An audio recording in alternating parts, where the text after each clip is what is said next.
အင်တာမိုင်ယာမီကိုမက်ဆီရောက်ရှိလာခဲ့ပြီးတဲ့နောက်အသင်းကနိုင်ပွဲတွေဆက်တိုက်ရခဲ့က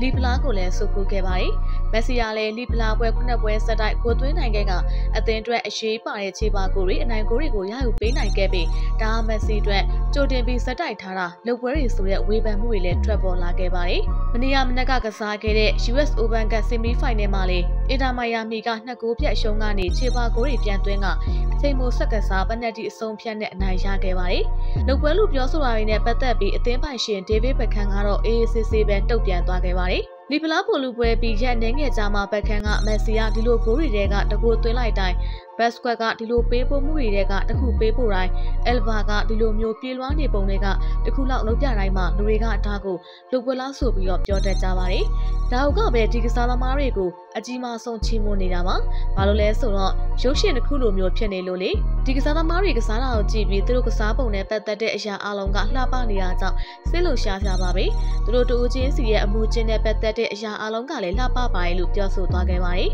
။မက်ဆီရဲ့အင်တာမိုင်ယာမီကစားသမားဘွားကသွင်းကိုတွေဖန်တီးမှုတွေလှပတဲ့ free kick တွေစူပလာတွေနဲ့စတင်နိုင်ခဲ့လို့လေဒါကမက်ဆီအတွက်ဖန်တီးပေးပြီးတော့မေဂျာလိပုံရိပ်ကိုမြင့်တင်ပေးနေရဆိုတဲ့ပြောဆိုမှုတွေရှိနေကြတာပါ